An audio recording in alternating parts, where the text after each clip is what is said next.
Good morning बच्चों। तो last lecture में हम लोग देखें concept of oxidation potential, reduction potential and their application. Today we have to learn about representation of electrochemical cell. Heading is representation of electrochemical cell. Electrochemical cell और galvanic cell. Galvanic cell, galvanic cell is the part of electrochemical cell. तो इसे represent करने के लिए हम लोग anode को हमेशा बाएं साइड रखते हैं और कैथोड को दाएं side. Always anode is in the left side and cathode is in the right side. Anode पे हमेशा ऑक्सीडेशन होगा, कैथोड पे रिडक्शन होगा। ये डबल लाइन क्या है? तो डबल लाइन है salt bridge. Salt bridge anode पे हमेशा क्या होगा? ऑक्सीडेशन, और कैथोड पे होगा रिडक्शन। कैथोड पे होगा रिडक्शन। अब इस ऑक्सीडेशन रिडक्शन के लिए हम लोग क्या करते हैं? दो मेटालिक रॉड होता है गैल्वेनिक सेल में, एक एनोड का काम करता है, कैथोड का काम करता है। तो आपको कैसे पता चलेगा कि कौन एनोड होगा और कौन कैथोड होगा? तो इसके लिए हम लोग कंपेयर करते हैं स्टैंडर्ड रिडक्शन पोटेंशियल। जिसका स्टैंडर्ड रिडक्शन पोटेंशियल लेस होगा वो एनोड पे वर्क करेगा, जिसका ज्यादा होगा वो कैथोड पे होगा। मतलब एनोड और कैथोड को आइडेंटिफाई करने के लिए आपको डाटा देखना होगा किसका? स्टैंडर्ड रिडक्शन पोटेंशियल का। फॉर एग्जांपल, अगर मान लो E naught of Cu plus two to Cu का वैल्यू 0.34 वोल्ट है and E naught of Ag plus two Ag का वैल्यू 0.8 वोल्ट है, तो यहाँ पे देखिए ये दोनों रिडक्शन पोटेंशियल है, क्योंकि प्लस से जीरो गया है, प्लस से जीरो, तो दोनों का रिडक्शन है और स्टैंडर्ड रिडक्शन पोटेंशियल है दोनों का। क्या रूल है? जिसका वैल्यू लेस होगा वो काम करेगा कैथोड एनोड पे, और जिसका वैल्यू मोर होगा वो काम करेगा कैथोड पे। तो यहाँ पे किसका वैल्यू ज्यादा है? सिल्वर का ज्यादा है, 0.8 है और ये 0.34 है, तो ये काम करेगा कैथोड पे और ये काम करेगा एनोड पे। तो यहाँ हम लिख सकते हैं since E naught of Ag plus is more Ag plus to Ag is more than E naught of Cu plus to Cu. So therefore क्या बोलेंगे? Silver will be on cathode and Cu will be on anode. कहाँ होगा? Anode पे। तो यहाँ से लिख सकते हैं रिप्रेजेंटेशन में, क्या लिखेंगे आप रिप्रेजेंटेशन में? तो एनोड साइड लिखना होगा कॉपर को और सिल्वर साइड, कैथोड साइड लिखना होगा सिल्वर को। एनोड पे ऑक्सीडेशन होता है तो कहां से कहां जाएगा? Cu से Cu plus two and then अब double line Ag plus two Ag। यहाँ पे ऑक्सीडेशन होता है इसलिए जीरो से प्लस टू जा रहा है, यहाँ रिडक्शन हो रहा है इसलिए प्लस वन से जीरो जा रहा है। बच्चे लोग मिस्टेक कर देते हैं लिखने में, इसको इसे इधर लिख देते हैं, इसको इधर, तो फिर रिडक्शन लिख दीजिएगा आप, जबकि एनोड पे क्या होता है? ऑक्सीडेशन। तो हमेशा इस साइड में ऑक्सीडेशन वाला लिखा है, तो में क्या लिखा है? रिडक्शन का। ये वर्टिकल लाइन क्या है? तो vertical line use for phase change. Phase change, यहाँ पे आप देखें ये सॉलिड है और ये एक्वस। फेज चेंज है तो दोनों में क्या देंगे? Vertical line. यहाँ पे Ag प्लस एक्वस है और सिल्वर सॉलिड है तो यहाँ पे वर्टिकल लाइन पड़ेगा। अगर दोनों का फेज सेम होता तो वहां वर्टिकल लाइन नहीं देते हैं, क्या देते हैं? कॉमा। अगर मान लो क्वेश्चन में ऐसा होता Fe प्लस टू से Fe plus three, Ag plus से Ag, तो इस एग्जांपल्स में राइट साइड में वर्टिकल लाइन पड़ेगा, लेकिन बीच वाले में क्या पड़ेगा? कॉमा, बिकॉज दोनों का फेज क्या है? यहाँ पे एक्वस, ये भी एक्वस और यहाँ ये एक्वस और ये क्या है? सॉलिड।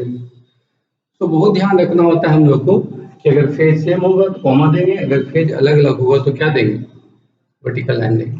क्लियर है? तो इस तरह से प्रॉब्लम को रिप्रेजेंट कर सकते हैं। तो रिप्रेजेंटेशन का रूल है, first is their value of standard reduction potential. जिसका स्टैंडर्ड रिडक्शन पोटेंशियल कम होगा वो एनोड पे काम करेगा, जो जिसका ज्यादा होगा वो कैथोड पे। एनोड पे ऑक्सीडेशन वाला फॉर्म लिखेंगे और कैथोड पे रिडक्शन का लिखा है। ठीक है? So now we have idea about representation of electrochemical cell.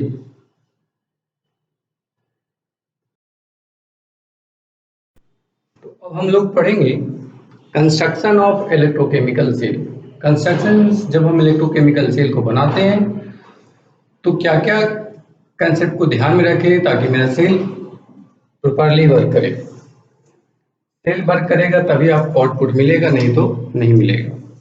तो कभी कभी मिस्टेक भी हो जाता है तो हमारा सेल ऑपरेट नहीं होता है। फॉर एग्जांपल बैटरी वाले में अगर हम रिमोट में देखते हैं, आप गलती से अगर बैटरी अपोजिट लग गया तो आप कितना भी बटन ऑपरेट करते रहेंगे वो ऑन नहीं होता है, तो फंक्शन नहीं करता, तो हम सेल को रिवर्स कर देते हैं। वैसे ही यहाँ पर है कि सेल काम करेगा कि नहीं करेगा, आपको डिपेंड करेगा कि आप कैसा पोलरिटी ले रहे हैं। अगर करेक्ट ले रहे हैं तो सही आएगा, नहीं तो क्या आ जाएगा, गलत आ जाएगा। तो इसके लिए कुछ रूल्स है जिसको हम फॉलो करके प्रॉब्लम्स को बनाते हैं।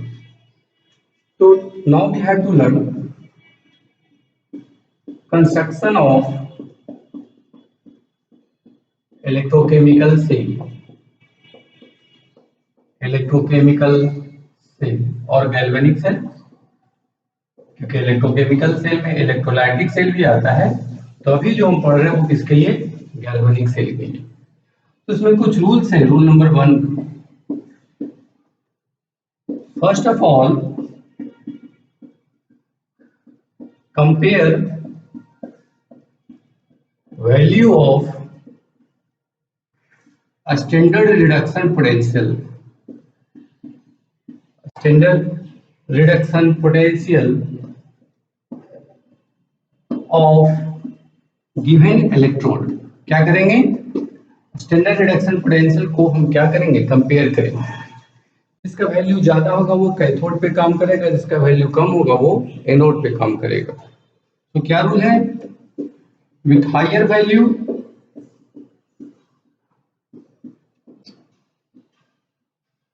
Work on cathode and lower value on anode. Lower value on anode. अगर ये जनरल देखिए, मान लो E not of Ag A plus two A का वैल्यू x है, E not of B plus B का वैल्यू अगर y है, x अगर बड़ा है y से, का मतलब है कि रिडक्शन पोटेंशियल ए का ज्यादा है किससे, बी से। तो आप क्या बोलेंगे, कैथोड पे कौन होगा, ए, और एनोड पे कौन होगा, बी। तो यहाँ से कह सकते हैं इस कंसेप्ट से, जिसका वैल्यू ज्यादा है वो कहाँ काम करता है, कैथोड पे, जिसका वैल्यू कम है वो कहाँ काम करता है, एनोड पे। सो देयरफॉर यहाँ से हम रिजल्ट से कह सकते हैं कि A will work on cathode and B on anode, B on anode। अभी आप देखें तो रिप्रेजेंटेशन, तो अगर इसको हमको रिप्रेजेंट करना है तो हम क्या लिखेंगे, यहाँ पे B काम करेगा एनोड पे और A काम करेगा कैथोड पे। तो B का ऑक्सीडेशन होगा तो B से जाएगा B plus and double line A plus से जाएगा A। So this is representation जो भी हम देखे थे। रिप्रेजेंटेशन में कभी कभी यहाँ रिप्रेजेंटेशन में कंसंट्रेशन भी लिखा होता है, तो प्लस वाले का C1 दे सकता है और A प्लस का C2 दे सकता है। ये कंसंट्रेशन है तो यूनिट मोलरिटी रहेगा। यूनिट क्या रहेगा, मोलरिटी वैल्यू दे सकता है, 0.1 0.2 जो देना रहेगा वो देगा। तो रिप्रेजेंटेशन में इसके साथ 1 दिया रहता है। बाद में देखेंगे इसमें कन्वेंशन है, जो अनचार्ज है उसका वैल्यू 1 होता है, अगर सॉलिड है तो मोलरिटी 1 होगा, अगर गैस रहेगा इन्वॉल्व तो प्रेशर 1 atm होता है। ठीक है, तो हम लोग पहला रूल पढ़ लिए। सबसे पहले कंपेयर करेंगे, जिसका वैल्यू ज्यादा होगा वो कैथोड पे होगा, जिसका वैल्यू कम होगा वो एनोड पे काम करेगा। ठीक है,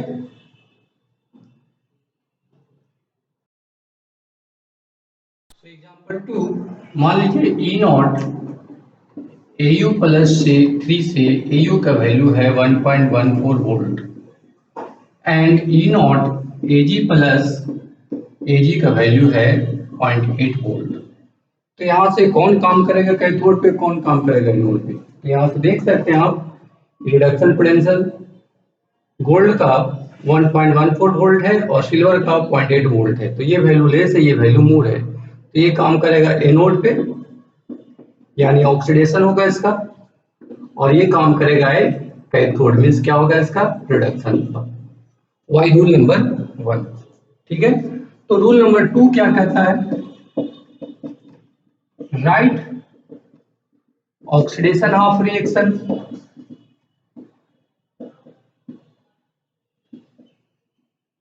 and reduction of reaction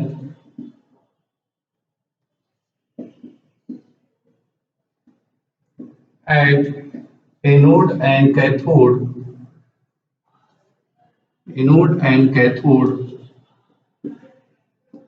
respectively। Anode and cathode respectively, anode पे ऑक्सीडेशन होगा, कैथोड पे रिडक्शन होगा, तो लिखेंगे।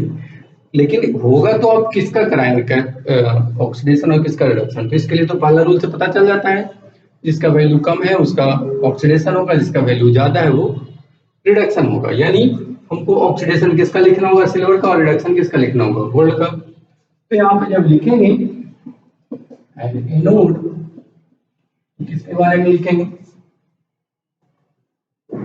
सिल्वर के बारे में, तो Ag से कहा जाएगा Ag+1, एक इलेक्ट्रॉन को लॉस करेगा, इसे क्वेश्चन नंबर 1 मान। देन किसका लिखना होगा, एट कैथोड, तो कैथोड पे किसे लिखेंगे आप, Au+3 से कहा जाएगा Au, 3 इलेक्ट्रॉन गेन करेगा, ये क्या होगा, रिडक्शन, इसे कहेंगे क्वेश्चन नंबर 2। तो हम लोग लिख सकते हैं रूल नंबर 2 से oxidation half and reduction half. किस मेटल का लिखेंगे ऑक्सीडेशन, जिसका रिडक्शन पोटेंशियल कम होगा, और जिसका ज्यादा होगा उसका क्या लिखेंगे, रिडक्शन हाफ रिएक्शन। अब ये दोनों हाफ रिएक्शन को हम लोग को ओवरऑल रिएक्शन में निकालना होता है इसमें, तो दोनों को जोड़ना होगा। जोड़ते समय ध्यान रखना होगा कि ये इलेक्ट्रॉन्स कैंसिल हो जाए। तो कैंसिल कब होगा, जब ये दोनों इलेक्ट्रॉन्स का नंबर क्या हो, सेम। अगर सेम है तो कैंसिल होगा, अगर नहीं सेम है तो कैंसिल नहीं होगा।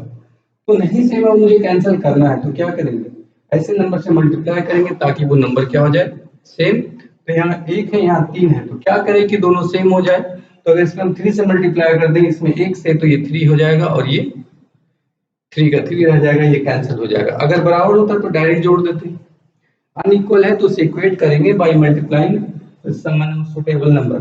सुटेबल नंबर यहाँ पे क्या है, 3, तो 3 से मल्टीप्लाई कर देंगे। तो रूल नंबर 3 कहता है कि दोनों हाफ रिएक्शन को हम ऐड करेंगे, but at the time of addition we have to very careful for number of electron, और वो इलेक्ट्रॉन्स क्या होना चाहिए, सेम। तो नाउ रूल नंबर 3 क्या कहता है,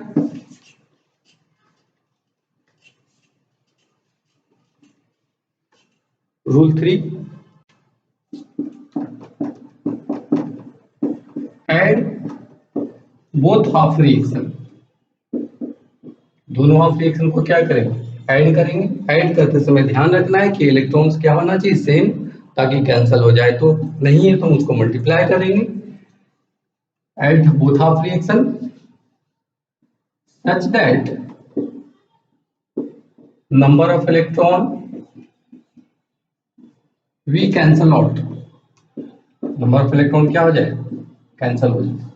अब कैंसिल हो जाए तो क्या करेंगे, 1 में मल्टीप्लाई कर देंगे 3 से, और सेकंड में मल्टीप्लाई कर देंगे 1 से, यानी इसे मल्टीप्लाई करेंगे 3 से, इसे मल्टीप्लाई करेंगे 1 से। जैसे ही 3 से मल्टीप्लाई करेंगे सब में 3 चला जाएगा, तो एलएचएस में क्या हो जाएगा, 3Ag plus Au+3 move to 3Ag plus, electron तो लिखना है क्योंकि कैंसिल हो जाएगा Au। तो ये मेरा ओवरऑल रिएक्शन आ गया इस इलेक्ट्रोकेमिकल गैल्वेनिक सेल का। ओवरऑल रिएक्शन जब तक नहीं निकालेंगे तब तक मेरा आंसर नहीं आएगा, क्योंकि ऐसे क्वेश्चन जनरली न्यूमेरिकल बेस्ड होते हैं। तो न्यूमेरिकल बनाने के लिए आपको सारा कंसेप्ट याद होना चाहिए, और ओवरऑल रिएक्शन निकालेंगे तब इसका डाटा आएगा जो कि हम देखते हैं। तो ये ओवरऑल रिएक्शन किस चीज का आइडिया देता है, तो ये दो चीज का आइडिया देता है, एक तो number of electrons involve in overall reaction और रिडॉक्स रिएक्शन। दूसरा है रिएक्शन क्वेश्चन जो देखते हैं, इलेक्ट्रॉन्स को दिख जाता है हम लोग को कितने इलेक्ट्रॉन्स में पार्टिसिपेट किए हैं।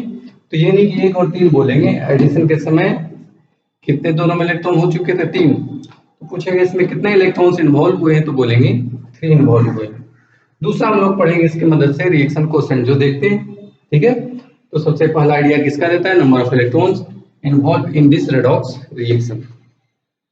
तो सबसे पहले हम लोग इसे क्या निकालेंगे,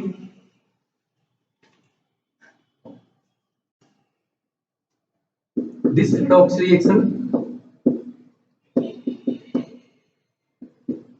give us an idea about first में नंबर ऑफ इलेक्ट्रॉन्स, जिसको हम रिप्रेजेंट करते हैं n से। कितने हैं? 3। कितना था? 3। दूसरा रिएक्शन कोसेंट, सेकेंड टर्म किसका आइडिया रहता है? रिएक्शन कोसेंट का। क्या होता है ये? इसे Q से रिप्रेजेंट किया जाता है। हम लोग पहले हम जो पढ़े, concentration of product by concentration of reactant. Product कौन है ये दोनों, रिएक्टेंट कौन है ये? तो कंसंट्रेशन में ये स्टोइचोमेट्रिक कोएफिशिएंट पावर में चला जाता है, तो हम Q बराबर लिख सकते हैं यहाँ पे Ag plus power Q into gold पे कितना होगा? Power 1 divided by reactant, reactant है Ag, तो पावर कितना जाएगा? 3 इनटू गोल्ड पे पावर जाएगा 1। क्लियर है? तो दो चीज का आइडिया रहता है, एक है n का वैल्यू, नंबर ऑफ इलेक्ट्रॉन्स, और दूसरा है रिएक्शन कोसेंट का। तो इस तरह से हम लोग दो चीज निकाल लेंगे। लेकिन इस गैल्वेनिक सेल में एक कन्वेंशन है कि जो सॉलिड या अनचार्ज होता है उसका वैल्यू हम लोग 1 लेते हैं। सॉलिड रहेगा तो मोलरिटी 1 लेंगे, गैस रहता तो प्रेशर 1 atm लेते हैं। यानी इन दोनों का मान 1 हो जाएगा, ये और ये क्या हो जाएगा? 1। तो क्यू में कौन रह जाएगा? ये दोनों प्रेजेंट होगा। तो अगर कन्वेंशन को हम लोग फॉलो कर ले तो निकाल सकते हैं इसमें, है ना? कन्वेंशन को फॉलो करें तो क्या होगा? कन्वेंशन में सॉलिड का कंसंट्रेशन कितना होता है? 1। तो सॉलिड इसमें कौन है? Ag, इसका कितना ना कंसंट्रेशन? 1 मोलरिटी। एंड गोल्ड का कंसंट्रेशन कितना हो जाएगा? 1। कन्वेंशन है। अगर गैस इन्वॉल्व होता तो 1 atm लेते हैं, आपको सब सॉलिड है तो सॉलिड लिए, सो देयरफॉर Q बराबर क्या हो जाएगा? Ag प्लस पावर Q, उसका वैल्यू 1 पावर 1, एंड नीचे में Ag है, Ag का वैल्यू 1 है, power Q into gold power जैसा था वैसा रहेगा। ठीक है? तो यहाँ हो गया फाइनली Q बराबर Ag प्लस का whole Q and then Au plus 3 power 1। हटा सकते हैं 1 को, लिखने का जरूरत नहीं है, but we have finally Q equal to Ag plus का Q and Au plus 3 power 1। अब हम लोग इतने निकालने के बाद क्या करते हैं? इसके बाद हम एक इक्वेशन यूज करते हैं, इसे कहते हैं Nernst equation. This equation is used to determine the EMF of galvanic cell. Nernst equation is used to determine the EMF of a galvanic cell. तो हम EF निकालने के लिए नर्स्ट इक्वेशन यूज करेंगे, जो देखते हैं क्या है ना? तो नर्स्ट इक्वेशन क्या है? Nernst equation, this equation is used to determine the EMF of the cell. So E cell equal to होता है E naught cell minus 2.303 RT by NF log Q। तो अभी आप दो चीज निकाल चुके, N का वैल्यू एंड Q का वैल्यू। यानी हम लोग जब तब तक नहीं निकाल सकते इस सेल का वैल्यू जब तक हम लोग को N और Q पता ना हो। तो पहला एम होगा write the overall reaction and then find E cell. जब भी ई सेल कहेगा निकालें तो आपको ओवरऑल रिएक्शन लिखना होगा। तो हम देख चुके थे, इनका मान इस एग्जांपल में 1 3 था और Q का वैल्यू तो दिख ही रहा है। अब ये ई सेल क्या है? E nought cell. तो ई नोड सेल होता है reduction potential of cathode minus reduction potential of anode. तो इस एग्जांपल में कैथोड कौन था? गोल्ड, और एनोड कौन था? सिल्वर। यानी सिल्वर का रिडक्शन पोटेंशियल को घटाएंगे किसमें? रिडक्शन पोटेंशियल ऑफ गोल्ड में। तो वैल्यू था इसका 1.14, इसका वैल्यू था 0.8, तो ये आ जाएगा। अब R क्या है? तो R तो वेल नोन है, R है गैस कांस्टेंट, जिसको ऐसा यूनिट में रखेंगे तो 8.314 होगा। T है टेम्परेचर इन केल्विन, और F है फैराडेज कांस्टेंट, जिसका वैल्यू होता है 96500 कूलम। तो ये पता चल गया आपको रिडक्शन पोटेंशियल। अब चाहें तो उल्टा भी निकाल सकते हैं, ऑक्सीडेशन पोटेंशियल से निकालेंगे तो एनोड को घटाना होगा कैथोड में। ये वैल्यू हमेशा प्लस आना चाहिए। अगर माइनस आता तो समझ जाए आपका पोलैरिटी गलत लग चुका है। जैसे हम लोग रिमोट वाले एग्जांपल्स में अगर नहीं फंक्शन कर रहा है तो हम समझ जाते हैं लगता है गलती से पोलैरिटी रिवर्स लग गया, तो हम बैटरी को निकाल के पलट देते, काम करता है। वैसे ही यहाँ पर आपको आइडिया लग जाएगा, अगर ये माइनस आ गया मतलब मेरा गलत आ गया है आंसर। पोलैरिटी को क्या करेंगे आप बदल देंगे, मतलब एनोड को कैथोड कर देंगे, कैथोड को एनोड कर देंगे। यहाँ पे आर क्या है, आर है गैस कांस्टेंट, जिसका वैल्यू लिखेंगे हम लोग 8.314। टी क्या है, तो टी है टेम्परेचर इन केल्विन। अगर रूम टेम्परेचर रहता तो 25 डिग्री सेल्सियस या 298 केल्विन होता। एफ है फ्राडेज कांस्टेंट, फ्राडेज कांस्टेंट जिसका वैल्यू होता है 96500 कूलम, 9650 कूलम। ये होता है charge on 1 mole of electron. क्या होता है, charge on 1 mole of electron. Approximately इतना ही आएगा, एक इलेक्ट्रॉन पे चार्ज होता है 1.6 इंटू 10⁻19 और उसको मोल से मल्टीप्लाई करेंगे तो वैल्यू न्यूमेरिकली मेरे वॉट इतना ही आ जाता है। तो इसे हम बोलते हैं एक फ्राडे को charge on 1 mole of electron. वैसे न्यूमेरिकल वैल्यू होता है 96500 कूलम, है ना। तो हम यहाँ से अब अगर ये सब वैल्यू को पुट कर दें, ये पुट कर दें, ये पुट कर दें, ये पुट कर दें, सारे वैल्यू पुट करें तो इसे ला जाएगा। इसमें ये इक्वेशन कहलाता है नेक्स्ट इक्वेशन। अगर इन सबको हम एक साथ रख दें, इन सबको एक साथ रख दें और 25 डिग्री सेल्सियस पे निकालेंगे तो इसका एक न्यूमेरिकल वैल्यू आता है 0.0591। ज्यादातर क्वेश्चंस 25 डिग्री सेल्सियस पे यानी रूम टेम्परेचर पे ही रहता है। अगर दूसरे पे रहेगा तो क्वेश्चन में दिया रहेगा तो हम बेसिक से जाएंगे, अगर नहीं दिया है तो हम अपने आप मान लेते हैं कि टेम्परेचर 25 डिग्री सेल्सियस होगा। तो यहाँ पे हम कैलकुलेशन करके निकाल सकते हैं कि अगर कन्वेंशन से आ जाए क्वेश्चन तो क्या लिखेंगे, एट 25 डिग्री सेल्सियस या 298 केल्विन 2.303 RT बाई एफ का वैल्यू होता है 0.0591। So therefore E cell equal to क्या लिखेंगे हम, E not cell minus 0.0591 by n log Q. तो ये जनरल एक्सप्रेशन है, किसी भी गैल्वेनिक सेल में लग जाएगा, लेकिन कंडीशन है टेम्परेचर 25 डिग्री होना चाहिए। अगर टेम्परेचर बदलेगा तो हम लोग यहाँ से जाएंगे। अभी वाले एग्जांपल्स में मेरे पास सिल्वर और गोल्ड था तो ई सेल निकल सकता है उसका। सो एग्जांपल का क्या हो जाएगा, ई नॉट सेल। तो ई नॉट सेल है रिडक्शन पोटेंशियल कैथोड का माइनस एनोड का। कैथोड का काम कौन कर रहा था, गोल्ड। तो हम लिख सकते हैं E naught of A U plus 3 A U minus E naught of A G plus से ए जी। ध्यान रहे जब भी घटाएंगे तो दोनों का रिडक्शन पोटेंशियल, ऐसा नहीं करेंगे कि एक का ऑक्सीडेशन एक का रिडक्शन घटा देंगे तो आंसर गलत आ जाएगा। तो यहाँ पे वैल्यू था 1.14 और ये था 0.8। तो आफ्टर सब्सट्रैक्शन कितना हो जाएगा, 0.64 वोल्ट। ये क्या आ गया, ई नॉट सेल। अब हम लोग को क्या निकालना है पूरे का, तो अगर वैल्यू रख दें यहाँ पे तो हमारा एक्सप्रेशन क्या आ जाएगा, एक्सप्रेशन मेरा हो जाएगा E cell equal to 0.64 minus 0.0591 by n. N कितना था इस एग्जांपल्स में, तो अभी देखे थे ओवरऑल रिएक्शन में इनका मान 3 आया था। और लॉग क्यू, क्यू क्या आया था, क्यू आया था मेरे पास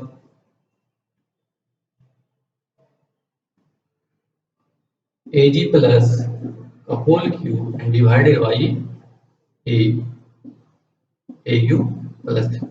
ये एक्सप्रेशन था। तो हमारे पास एग्जांपल के लिए एक्सप्रेशन आ गया। अगर इन दोनों का मोलरिटी पता हो तो हम लोग ई सेल भी निकाल सकते हैं। जैसे अगर मान लो इफ Ag प्लस का वैल्यू है 0.1 मोलरिटी और Au का वैल्यू है 1 मोलरिटी, तो हम निकाल सकते हैं। तो पुट कर देंगे अगर वैल्यू तो क्या हो जाएगा मेरे पास, क्वेश्चन में बदल भी सकता है ये डाटा, ये सब तो फिक्स ही रहेगा, ये बदलता नहीं रिडक्शन पोटेंशियल। जो एक बार आ गया वो जब तक चलेगा वही रहता है, ये डाटा बदल सकता है मोलरिटी में भी चेंज। तो हम लिख सकते हैं यहाँ पे E cell equal to E not cell equal to 0.64, ये 3 से डिवाइड हो जाएगा तो हो जाएगा 0.0197। लॉग क्यू में क्या हो जाएगा 0.1 का whole Q and divided by 1। तो क्या आ गया ये 0.64 माइनस 0.0197, ये पावर कहाँ जाएगा आगे, तो 3 log 0.1, 1 का 1 आ जाएगा, और log 0.1 का वैल्यू होता है -1।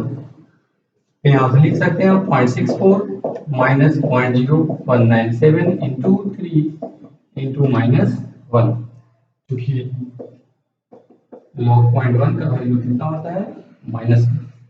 हमारे पास एक्सप्रेशन आ चुका है, अब क्या करेंगे इसको, क्लियर है नहीं, कैलकुलेशन करके यहाँ तक आ जाएंगे। अब इसे हम ले जाएंगे, बता देते हैं। तो यहाँ पर फाइनली क्या आ जाएगा मेरे पास 0.64 माइनस माइनस प्लस 0.197 इंटू 3, सो 0.64 प्लस 0.05